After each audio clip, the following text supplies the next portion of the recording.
Ladies and gentlemen, welcome to the HUD 50th Anniversary Opening Program. At this time, please welcome Jose Citron, Miami, Florida Field Office Director, to the stage. Hello, everyone. So it's an honor to be here to be able to introduce our Deputy Secretary today. And there's certainly more people here than there were at my 50th birthday.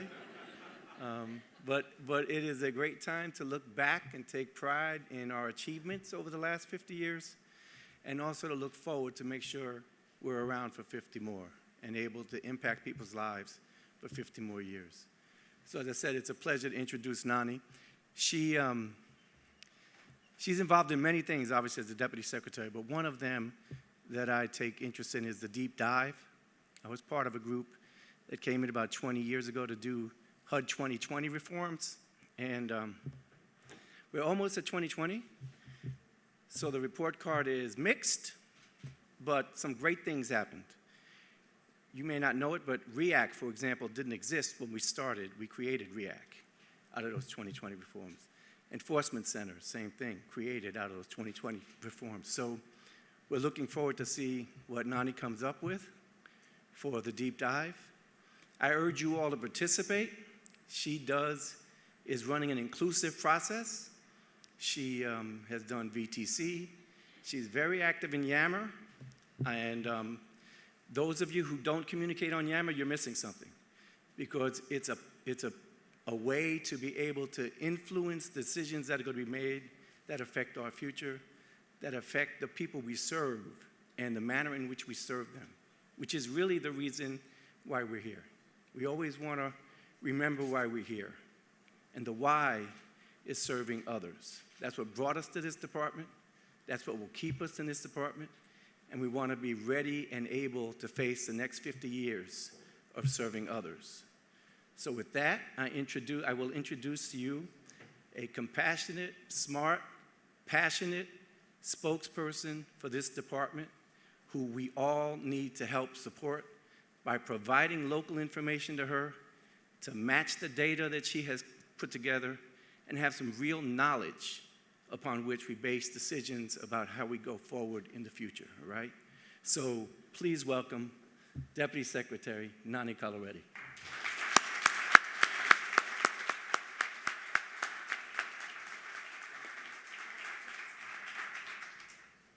Good afternoon, everybody.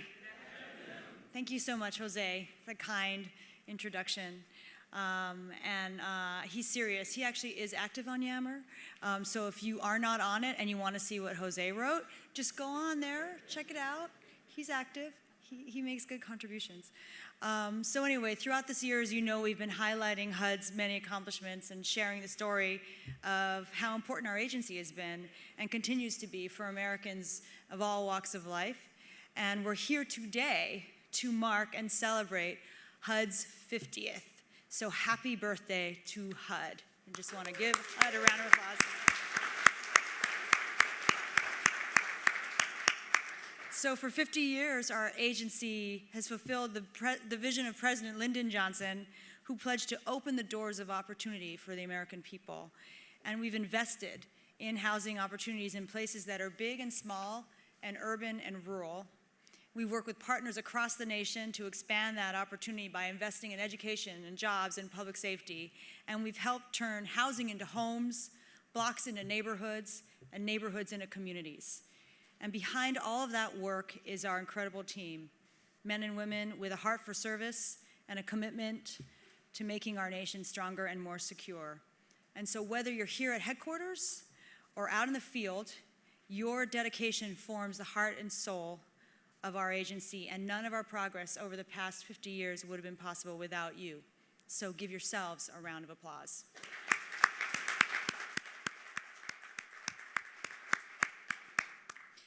So I want to quickly thank a number of people who helped make today possible. Pat Hoban-Moore, who is our Chief Administrative Officer, has been instrumental in keeping the trains running towards this big day. And thank you, Pat, for all your hard work, always. And I want to thank the members of our 50th Anniversary Committee. If you're in the room, wave your hand. I don't know if you guys are here. Oh, cool. Awesome. Thank you. outstanding job. And last but not least, my thanks to Nelson Burgon. I don't know if Nelson's in the room. He coordinated our 50th anniversary activities for our colleagues in the field. So thank you to Nelson for bringing together all the members of our HUD family.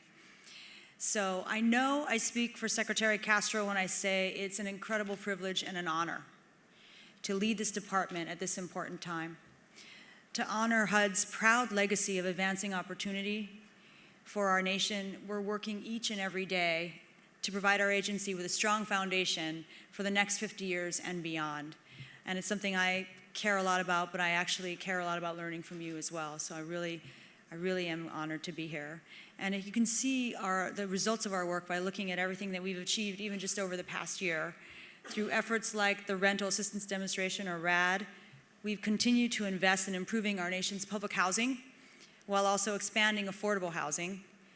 We've helped communities rebuild in the wake of disasters, and we continue to stand with families that were devastated by Hurricanes Katrina and Hurricane Sandy. In cities like Detroit, we've turned around struggling housing authorities and made them more accountable to the people they serve. And HUD also took bold action to cut mortgage insurance premiums, and this has allowed more families to purchase a piece and secure a piece of the American dream.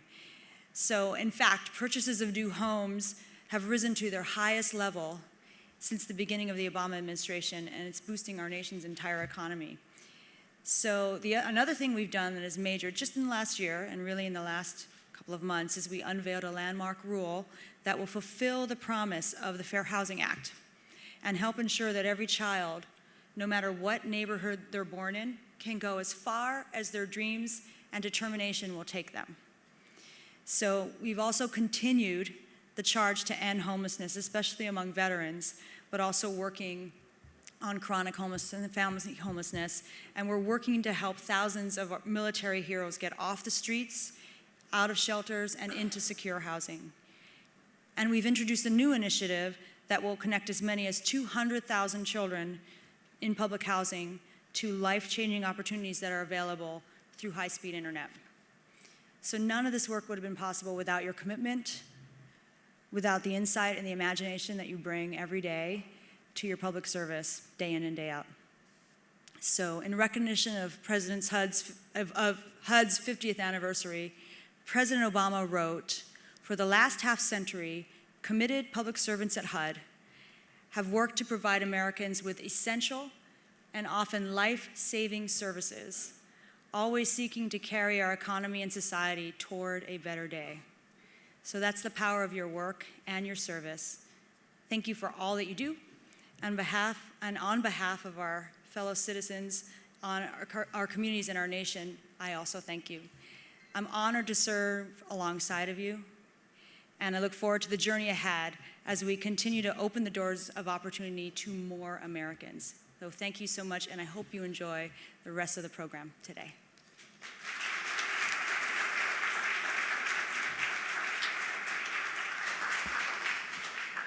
Ladies and gentlemen, please welcome Sean Joyner, CPD Program Support Specialist and HUD Emerging Leader, to the stage.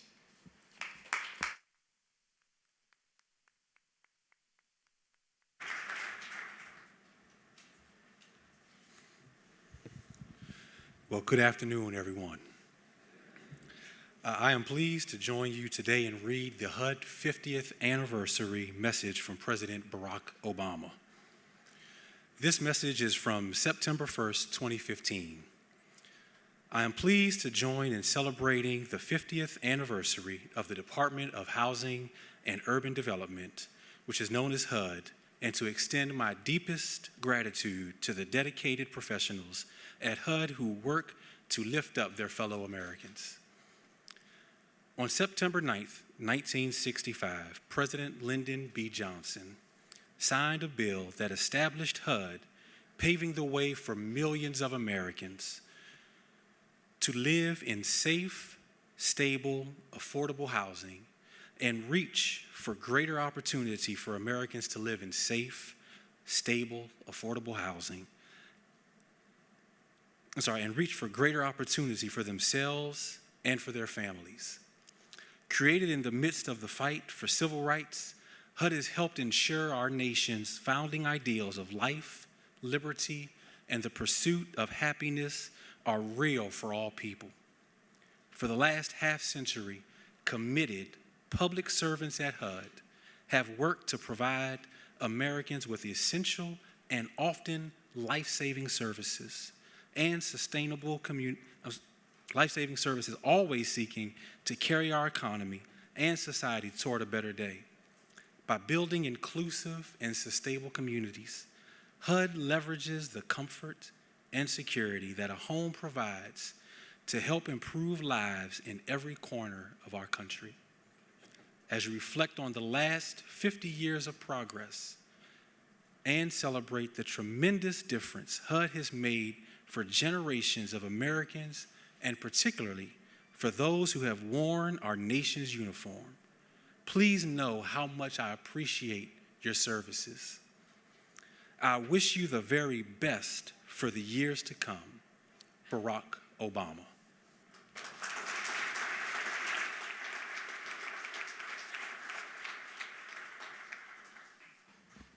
Ladies and gentlemen, let's give Sean another round of applause. And now we will have a PowerPoint presentation.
This is a very rare and very proud occasion. We are bringing into being today a very new and needed instrument to serve all the people of America. This legislation establishes the 11th department of our federal government, the Department of Housing and Urban Development. He knew what he wanted to do. He lived it. You know, remember, he was elected to Congress in 1938. In 1938, there was no running water and there was no electricity in the hill country where he grew up for the first 20 years of his life. We can argue or talk about voting rights, and we can talk about school rights and employment rights. But one of the things that touches Americans most deeply was housing. Where do people live? A great deal of emphasis was placed on the unrest in cities because there were riots in Detroit, there were riots in Washington, D.C., cities were burning. So it was a difficult period through which this country moved. I came to HUD and really loved the place. The first piece of legislation that the President signed was the Housing and Community Development Act. And he really believed, and I thought he was right, that the block grant program was exactly what the country needed, that we would waste no assets. We couldn't waste a nickel. Sometimes I think the H in HUD doesn't get enough billing relative to the U. The housing that HUD's responsible for is in every community across the country. HUD is more than just housing. It's education and transportation. It's economic development and a clean environment. It's about giving folks the tools they need to build a brighter future. In less than a lifetime, in less than my own 57 years, America has become a highly urbanized nation, and we must face the many meanings of this new America. Between now and the end of this century, our urban population will double. City land will double. In the next 35 years, we must literally build a second America. Fair housing for all human beings who live in this country is now a part of the American way of life. I think the Fair Housing Act has taught a couple of generations of Americans, at least leaders, that this is part of the American dream. I mean, it seems so elementary to have fair housing, but HUD is out there day in and day out trying to enforce our fair housing laws and trying to make sure that people get treated fairly when they go rent or buy. Well, I came into HUD at a pretty explosive period of time, right? The housing market was blowing up, the world was in the middle of a financial crisis, and HUD's place in history was very important at that time. Without FHA, the devastation that we saw in our communities and our housing market would have been dramatically worse. I have no doubt about that. The men and women that live on our street, it's not them and us, but it's we. It's not therefore but the grace of God go I, but rather there go I. It's really important to reflect on 50 years of the incredible work of HUD. And the reason I'm saying that is previously, before there was a HUD, it was unimaginable in our country that men, women, and children would be homeless. It was just unthinkable. Thanks to President Johnson, the Congress of that era, some of the experts and leaders across the country, they took to assemble all of the disparate pieces that might exist out there, such as FHA leading the way, but then all of the other things we were doing related to urban renewal and community development and rental housing and mortgages, and pulled it all together in a department that I think has proven it is an important part of the American story. HUD is the Department of Opportunity. Everything that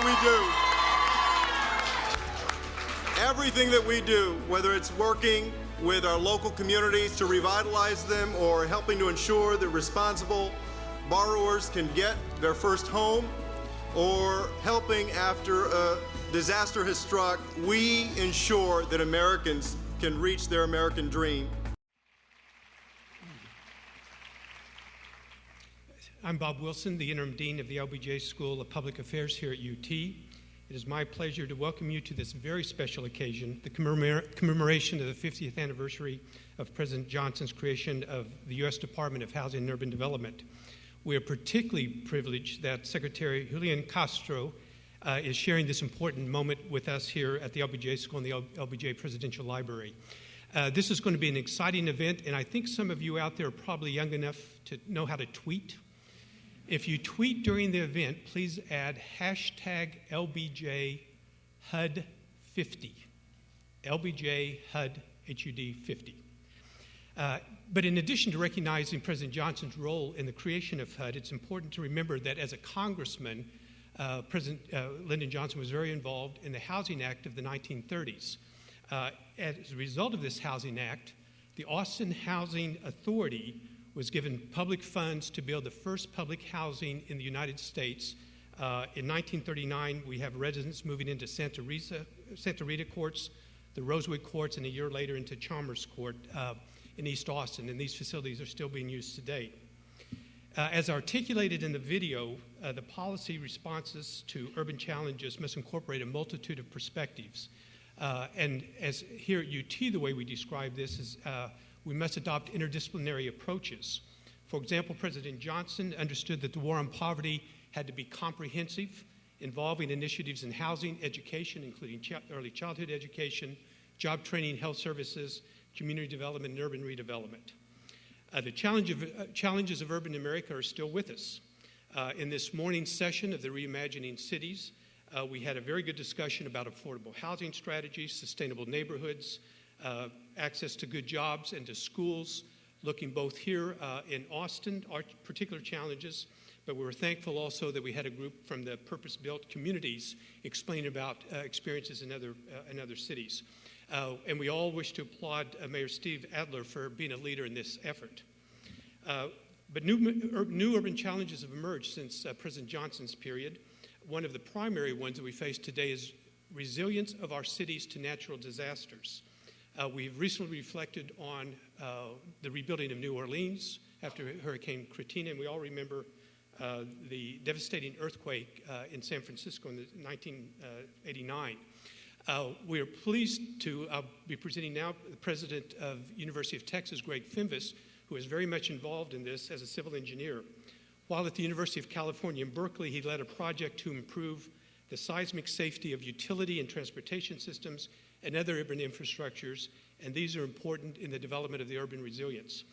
Please join me in welcoming President Fimvis, who will introduce our distinguished guest of honor.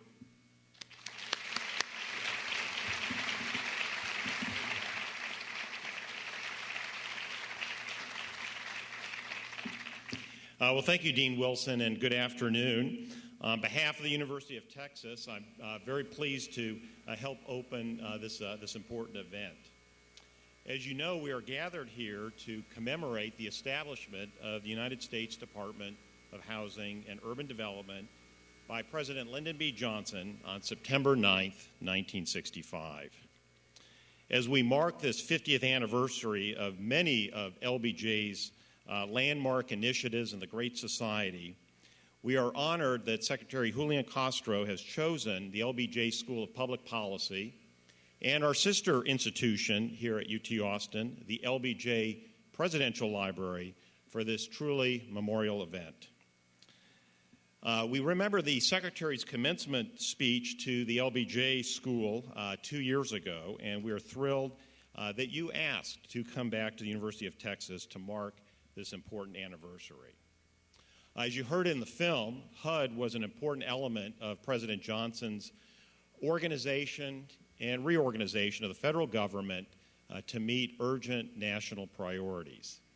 And it reflected his personal commitment to address the problems of urban America, especially the serious issues around adequate housing for the disadvantaged and special needs populations in our communities, and the development of low-income housing for low-income members of our communities. As with many other aspects of the Great Society, President Johnson was motivated by the poverty, the extreme poverty he witnessed both in the Texas Hill Country of his childhood, so close to our city, and in South Texas, the town of Cotulla, where he taught school. Austin itself was one of the first beneficiaries of HUD initiatives, as you heard from Dean Wilson. The Rebecca Baines Johnson Center on Interstate 35 and the Lady Bird Lake was one of the first elderly housing projects sponsored by HUD in Texas, and it has provided affordable housing for low-income elderly populations for more than 40 years. Our city, one of the most vibrant cities in the United States, continues to face serious challenges in affordability of housing, and we are looking for many of the innovations, the solutions that are emerging from places like the LBJ School of Public Policy. Increasingly, the United States and Texas are communities of city dwellers as the United States has moved from a rural and agricultural country to an urban country. In 1940, 55% of Texans lived in rural areas. Today, it's 88% of Texans live in metropolitan areas. And as cities go, our quality of life and our communities goes too. This is an important issue at one of the preeminent public research universities in the United States, at the University of Texas, and we are deeply focused on these important issues. Numerous examples, but just a few. Our School of Architecture has, for decades, encouraged students to investigate the architecture of cities themselves and the influence of the urban infrastructure, the role of politics and economics on architectural design and hence quality of life. In the College of Liberal Arts, the Institute for Urban Policy Research and Analysis has done some landmark studies on key issues that are facing our community, others around Texas. And the many policy questions, the interdisciplinary policy questions that are being addressed here in the LBJ School of Public Policy. We as a university want to be partners and innovators in developing solutions to society's challenges. I think President Johnson would approve of these efforts at his university and the school named for him and the university that hosts his presidential library. And it's absolutely critical for us to continue as a country to lead in these issues, to have talented leaders like Julian Castro, a great son of Texas, focused on these issues of housing and urban development. Julian Castro was born and raised in San Antonio. He earned his degrees at Stanford and Harvard Law. I've heard those are pretty good schools. Before being elected to the San Antonio City Council at the age of 26. In 2009, Castro was elected mayor of San Antonio and was reelected to a second and a third term.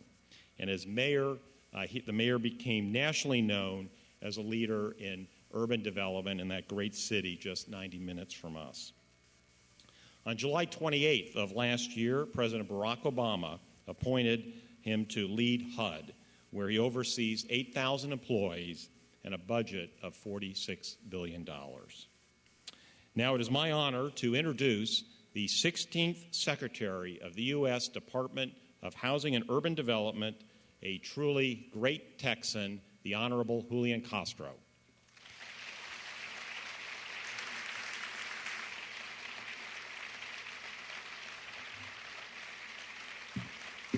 Good afternoon. Thank you very much, President Fenves, to Dean Wilson, to all of the faculty here at UT, distinguished guests, conferees, and also to members of the HUD team who are watching online. They really are. It's a privilege to join you today at the renowned LBJ School of Public Affairs. You know, this isn't my first time here, but it's an honor every time I get to visit this lovely place. In particular, I want to thank all of the students. Do we have any students out there?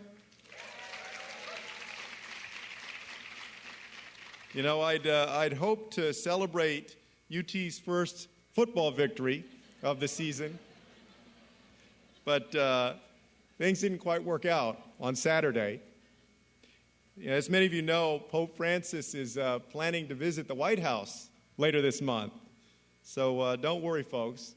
I plan to launch with him a formal complaint about the Notre Dame football team. The good thing is, though, that I have nothing to complain about today. I'm very pleased to be here with so many accomplished UT students. I know that there's no question that some of Texas's and our nation's next great leaders are with us in this room today. Thank you all for welcoming me, for your commitment to public service, and for celebrating this special anniversary with us this afternoon.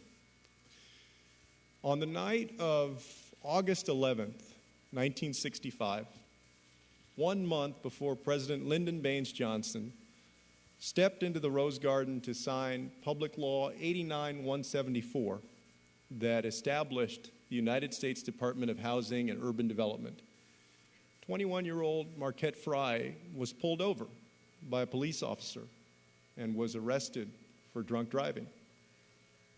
The stop took place at the corner of 116th Street and Avalon Boulevard, a few blocks from the Watts neighborhood in Los Angeles, a community long on obstacles and short on opportunities. Marquette was black and the officer was white. And as the arrest unfolded, a crowd started building. 25 people, then 300. And after 45 minutes, the crowd had grown to 1,000 people. And the crowd brought with it more than just curiosity. It brought the pain of enduring discrimination, the sense of hopelessness that comes with joblessness and failing schools and a bleak future, a belief that the whole system was designed to keep them down. And on that hot August day, their frustration escalated into anger. And the Watts unrest began. 144 straight hours, 34 people dead, 1,000 injured, 600 buildings damaged. Now, these were the days before the internet, before Instagram and Facebook and Twitter. Americans didn't absorb the news on a smartphone, by themselves, riding on a subway or in a bus or in the back seat of a car. By the mid-1960s, more than half of America got its news from TV newscasters like Walter Cronkite. Imagine entire families in their living rooms watching part of Los Angeles going up in flames. A Newsweek cover captured the mood of a shocked nation with the headline, "Los Angeles, why?" But the folks living in Watts, they didn't need a headline to alert them to the challenges. They'd spent their entire lives living with them. They'd always wondered why. Why did investments go to the suburbs instead of the inner city? Why did government policies intentionally isolate the poor?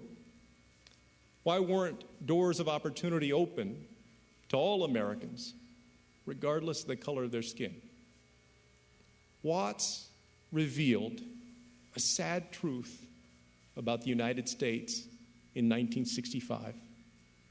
We were a nation that was at odds with itself. The greatest beacon for freedom around the world, yet many of its citizens were oppressed at home. The richest nation on earth, yet millions of people lived in squalor.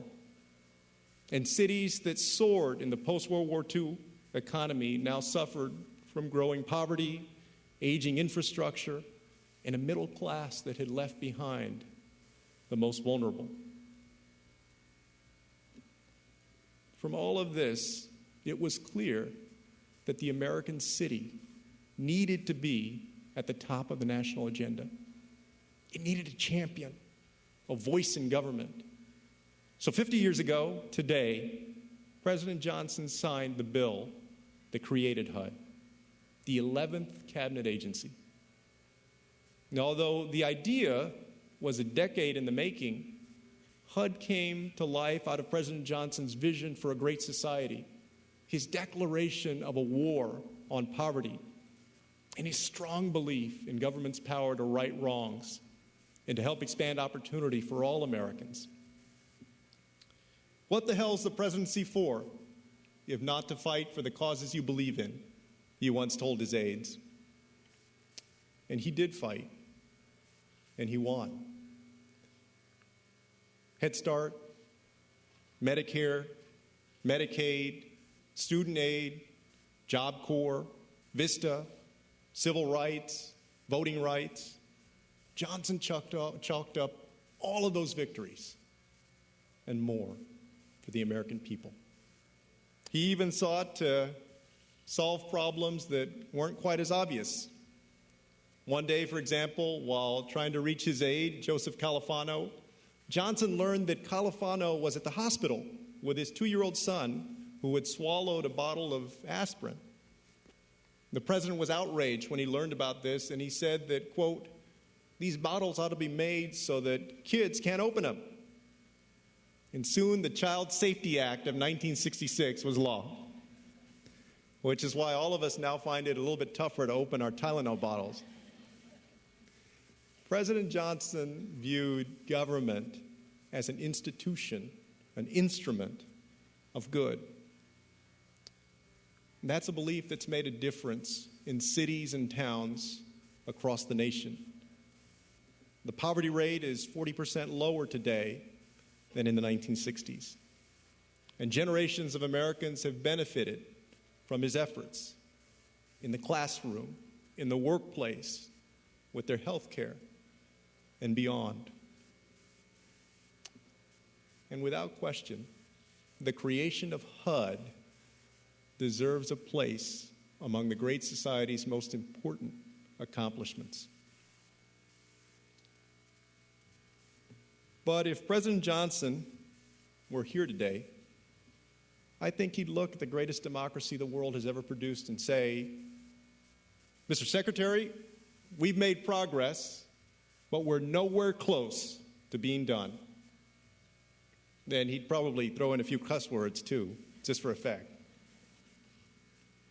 He would see what we all see, but we don't often like to talk about. He would look outside these doors across I-35 to East Austin. On the one hand, I bet he'd be amazed to see the change in landscape. New apartments next to new restaurants and growing businesses. But President Johnson would also ask the tough questions. What are we doing for the East Austinites who have lived there for generations? Can they afford the rising rents?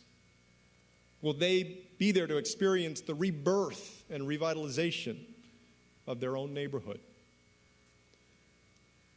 And the thing is, I'm not picking on Austin. This contradiction is an American reality today.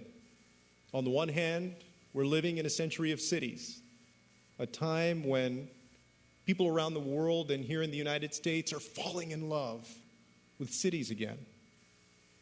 The Census Bureau projects that by 2050, our nation's population will grow by 80 million people, 60 million of whom are likely to live in urban areas. Today, we view cities as places of possibility, where creativity and culture flow, where ideas and imagination are brought to life. Places like Austin. But today we also face a growing gap between the rich and the poor, between those who have opportunity and those who don't. The issues we saw in Watts 50 years ago are still very much relevant today, as all of us have seen with events in recent months. Too often, a child's zip code determines their future. In fact, a few months ago, I visited Ferguson, Missouri, and I heard the most sobering statistic, that a child born in the Jeff Vanderloop community in zip code 63105 in North St. Louis can expect to live 18 years less than a child born 10 miles away in zip code 63105. in the more affluent Clayton community. Think about that. President Obama has said that solving inequality is, quote, the defining challenge of our time. And our nation must answer this call by breaking down barriers that hold folks down and shut them out, by providing every person with an equal shot at real opportunity, an equal shot at the American dream. And HUD is determined to do its part to level the playing field. Last week, I had the great honor of introducing former Vice President Walter Mondale, the co-author of the 1968 Fair Housing Act, at a conference at HUD headquarters. For nearly 50 years, working with our partners, we've done some good work to punish those who discriminate against others in the housing market because of what they look like or where they come from or how they worship. But it's not enough to wait until after wrongdoing occurs. Local communities that get HUD funding are required to use HUD taxpayer dollars in a way that promotes equal opportunity. In the past, that hadn't happened enough or in enough communities. Some local officials chose to invest in certain neighborhoods and not others, oftentimes for the wrong reasons. Many who had good intentions didn't know where to put their money. And truth be told, HUD hadn't overseen this effort with enough consistency or forcefulness. Today, communities remain highly segregated by race, by national origin, by income. And as Dr. King once said, as long as there is residential segregation, there will be de facto segregation in every aspect of American life. For years and years, folks have worked to change this, often in the face of great resistance. Delay after delay, try after try. But not anymore. I was happy to look Vice President Mondale in the eye and tell him that in July, HUD finally issued its new rule to ensure that our dollars are used in a way that expands opportunity for every single American in the United States. But announcements are easy. It's the implementation, the follow-through, that is hard. Despite the unrest that we've seen in Baltimore and Ferguson, there will be those who call our efforts social engineering, tipping the scales. There will be those who say it's a bureaucratic burden. To them, I simply say, we can't afford to wait anymore. America can't afford another half century of what was, in the most charitable language, benign neglect. Our new fair housing rule sends a strong message, loud and clear to our partners, that we're going to work with you to ensure that you use taxpayer dollars prudently to invest in housing, in infrastructure, in transit, in good schools, in economic development, so that folks can build prosperous futures. And that's just the beginning.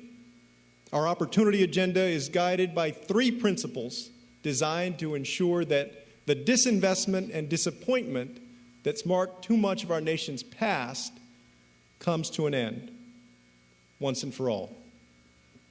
The first is that as we seek to lift up communities and boost upward mobility, we're also breaking through the silos of bureaucracy with a holistic approach. As President Obama has said, if poverty is a disease that infects an entire community in the form of unemployment and violence and failing schools, broken homes, we can't just treat those symptoms in isolation. we have to heal the entire community. You see, it's not just about housing or improving education or enhancing access to transit or sparking job creation.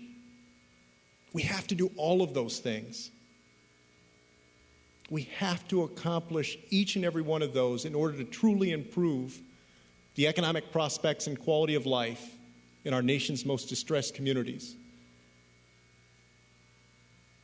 I'm confident that this approach will be one of the hallmarks, one of the legacies of the Obama administration. Sustainable communities, choice neighborhoods, strong cities, strong communities. Through these initiatives and others, we're cutting across the bureaucratic lines. HUD, energy, EPA, education, transportation, all of us working together. And we're also challenging local communities to organize their own efforts in this way. And I'm pleased to say that this approach is paying off. Just a few weeks ago, I was in Boston's Dorchester neighborhood, where business, government, education, and community leaders are joining together to create a prosperous future for a historically impoverished area. New housing for low and middle income families, new investments in education for children and for adults, new businesses and new jobs, new green spaces and community facilities. Because of their efforts, optimism is rising, opportunity is expanding. And we're going to keep working with local partners to boost upward mobility and break down those bureaucratic barriers that have long hindered progress. The second challenge we must address is a more straightforward one, but just as important. We have to measure results better. At HUD, we help put a roof over one's head. That's a great victory. So that's one way to measure success. But as we move forward with a holistic approach, we really need to understand more. In addition to outputs, we've got to measure outcomes. How much of a difference do our investments make to increase the high school graduation rate? How many working-age residents of public housing or residents within a promise zone go back and get their GED, or go to college, or get technical training that lands them a job, or gets them a better job than the one they have now? How much are our investments reducing the rate of asthma in children, or helping increase the life expectancy of the millions of seniors that we serve? How much are we reducing the cost to Medicare and Medicaid by providing good, supportive housing for the elderly? Successfully tracking these outcomes will help us better understand what's working and improve programs that don't work, or eliminate them altogether. In this resource-constrained environment, being able to demonstrate success with strong evidence just makes sense. And at HUD, I'm glad to say that we're taking this challenge seriously. A few years ago, under the leadership of Secretary Sean Donovan, we launched HUDStat, a tool to gauge our progress. Today, we're expanding HUDStat to better measure economic, education, and quality of life outcomes. We're going to invest in what works, change what doesn't, and improve our own operations to continue improving the lives of the American people. And third, we have to strike a balance between, on the one hand, providing low-income families with greater mobility, the option through housing choice vouchers to move to areas of higher opportunity within a metro area, and on the other, reinvesting in older, distressed neighborhoods. Today, where a family lives matters profoundly to their future. For example, groundbreaking research by Harvard professor Raj Chetty recently found that children under 13 who moved out of extreme poverty into a better neighborhood went on to earn 31% more than children who remained. So we want to get families to higher opportunity neighborhoods within metro areas. And today, over 40% of HUD's budget is dedicated to vouchers. But every time we raise the issue of mobility, a question rises from the back of the room. What about those families that don't want to leave their neighborhood? Maybe they've lived there for generations. It's home to them. It's part of who they are. Shouldn't we be doing something for them as well? And the answer to that, of course, is yes. We can't and we shouldn't just seek to move everybody out. We can't forget about these residents in these neighborhoods.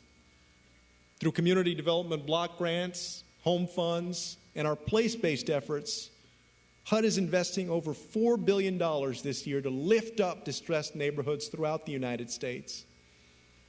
And we have to keep doing so year after year, renovating old housing stock and creating new affordable housing, repairing old infrastructure, and investing in public schools. For East Austin and places like it, we ought to improve the neighborhoods for the sake and for the benefit of East Austinites who have long called that neighborhood home.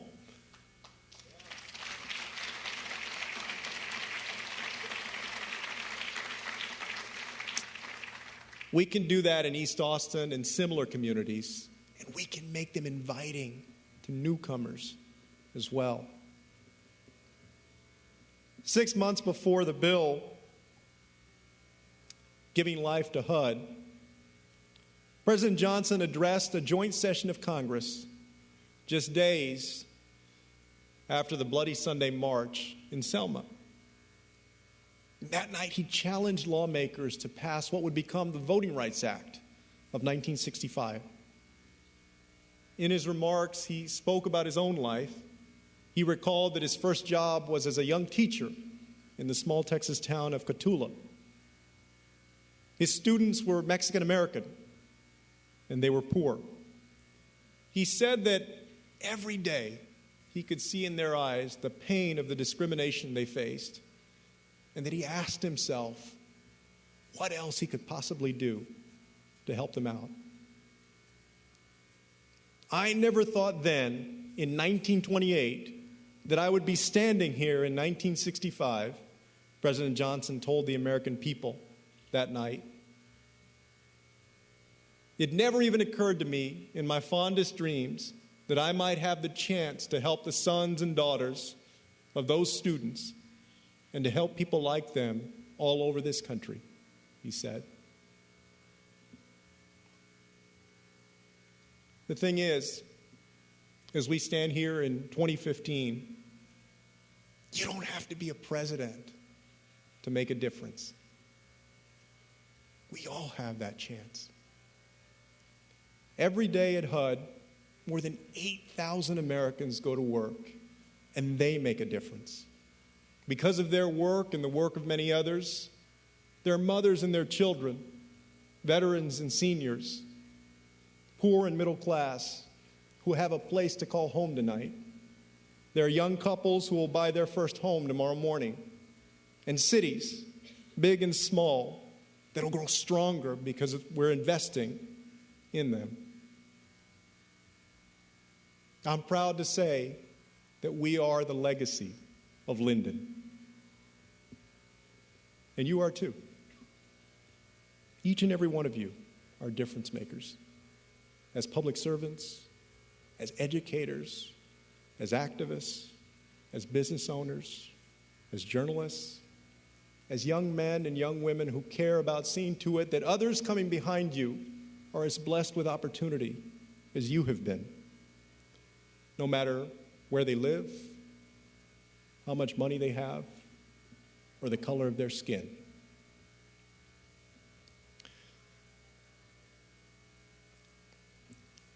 At the end of his speech, Lyndon Johnson said that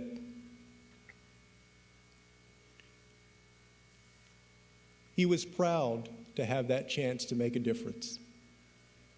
And then he said, and I'll let you in on a secret. I mean to use it. And that is my hope for you, that with all your talent and your intelligence, your compassion, and your drive, and that in all the years to come, that you will always use it too. God bless you. Thank you. Thank you.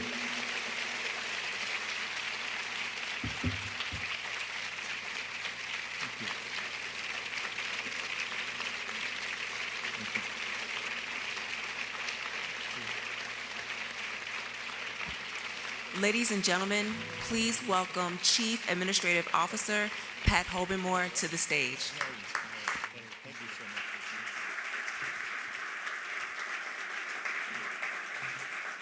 Remind me never to follow the boss again. That was really, that's a tough one.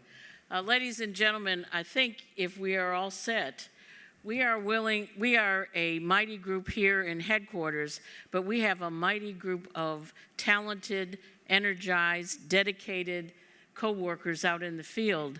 And if our technology will hold up one more minute, we would like to welcome, representing the 10 regions and the 54 field offices, our brothers and sisters in Atlanta, Georgia, beginning with our regional administrator, Ed Jennings. Can we find Ed, please? There he is. Good afternoon. On behalf of the 10 regions at HUD, in Region 1, Christine Foy in Boston, Holly Lecht in New York, Jane Vincent in Philadelphia, Pennsylvania, Region 5, Antonio Riley in Chicago, Illinois, Tammy Trevino in Fort Worth, Texas, Jennifer Tidwell in Kansas City, Missouri, Rick Garcia in Denver, Colorado, Bill Block in Seattle, Washington, and Ophelia Pascal in San Francisco, California.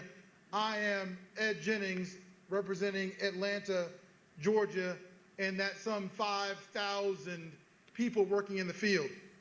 We just heard Secretary Julian Castro say this is where implementation happens. Those 5,000 people hardworking every day, looking to create opportunities for a new generation. Whether it's 185,000 units of RAD, whether it's over 700 mayors and elected officials signing up for the Mayor's Challenge, whether it's 1,000 Father's Day events, and the newest of which and greatest of which is the 28 communities operating in the Connect Home pilot. We are the field. We are the group of folks that make place-based ideas and dreams a reality. So today, on HUD's 50th anniversary, the anniversary of when Lyndon Baines Johnson signed us into law, and shortly thereafter, Robert Weaver became the first African American to be a member of the U.S. Cabinet. We're ecstatic to be here on behalf of those 5,000 employees. We want to make sure that you don't forget us, but you not only don't forget us, but you don't forget those 1,200 entitlement communities and those 3,200 public housing agencies that we work with each and every day. Those seniors who are looking for housing, those veterans who are homeless, those single moms and their families who are just looking for an opportunity to call home. We implement what you create. So today, we're going to celebrate as my colleagues stand, and we are going to say to you, we are one field, one HUD. Happy anniversary.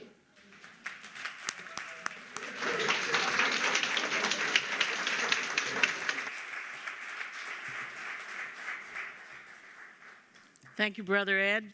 Y'all did great. Appreciate it. I want to thank Ed as a representative and a pretty good spokesperson and great cheerleader for the field under the direction of Mary McBride and the entire field policy and management team. I also want to take this moment to recognize the people who participated in the program and two very special people who are integral to the 50th anniversary. The guy that always hides behind the concrete wall here, one of our co-chairs, the guy with the microphone and the headset on, Jerry Brown, who is one of our co-chairs.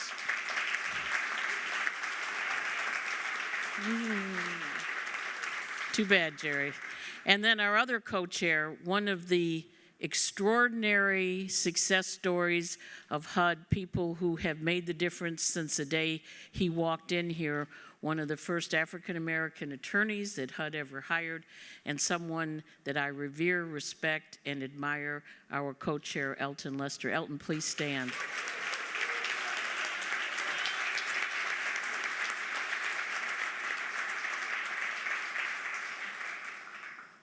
I want to close by telling you that this is the start, but not the only day.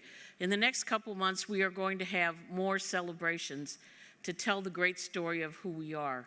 People like to write news stories and little clips and comments about this didn't happen or that didn't work. But the truth of the matter is, everything that you do every day lifts up the people of this great nation in some way. And so if I could borrow from the secretary, today's a good day to kind of dust it off and renew your commitment to your passion for this agency and the remarkable things that you do every day. Whether you are writing a regulation or supplying the paper that goes in the copier machine or interviewing people who have been violated but they don't know it's against the law and they have rights to recourse. You are all part of making life better for the people we serve. And that we get paid to do it is kind of cool as well. In closing, I would like to make a couple more announcements. Many of you participated in the nomination of what we're calling the HUD 50, the Office of Strategic Planning and Management, and a group of upstarts suggested that we recognize current and former HUD employees. The nominations closed, a review committee reviewed those, and in the weeks to come, we are going to announce who those people are, because if we do not honor our employees, we are having an empty and hollow celebration. So we look forward to that and thank OSPM and those crazy upstarts who thought of that great idea for the HUD 50. But there is also another group, and that is for the people in headquarters, the folks who are outside. A lot of us here in headquarters are so busy doing that piece of work that we accomplish that we don't get to see what our other brothers and sisters at HUD are doing. So a group of volunteers, and thanks to the Ochiko people, the affinity groups, and a number of our program people, wanted to let you know what your fellow workers are doing out there. So we encourage you to go out and look and visit those tables out there and take a look at the accomplishments of your co-workers. And we also ask you to look at the beginning, just a smattering of some of the historic photos that were mentioned today, and we'll have more of those displays to come. And then two last things. One is that we are a group of seasoned people, Mr. Herbert and some of the people who've been here 50 years and more. Mr. Herbert, do you want to stand up and give us a wave? Give him a, there he is. He's one of people, and we have over 280 employees that have over 40 years of service, and we're going to acknowledge them in the weeks to come as well. And everybody that to our legal honors, stand up, legal honors, come on.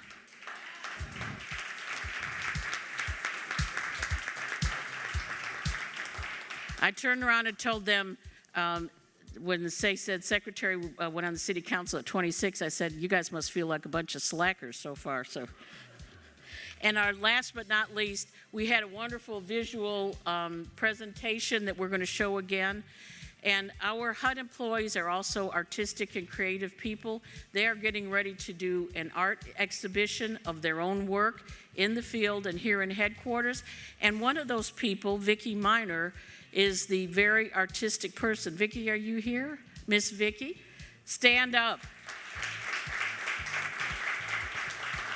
In our closing, we are going to show again that remarkable art display that she did of the HUD's former secretaries. Vicki, we're very proud of you, and thank you for not only being a remarkable HUD employee, but a very creative spirit and a member of the committee for the Employee Arts Exhibit. So in closing, I want to say thank you for coming. Dust it off. Get ready to give yourselves a pat on the back. Go ahead and do that right now before you leave. Give each other a pat on the back. Job well done. Now get out there and do some work. And remember, each of you is important to each and every person in this nation. So get out there and kick it up. Let's go. Thank you.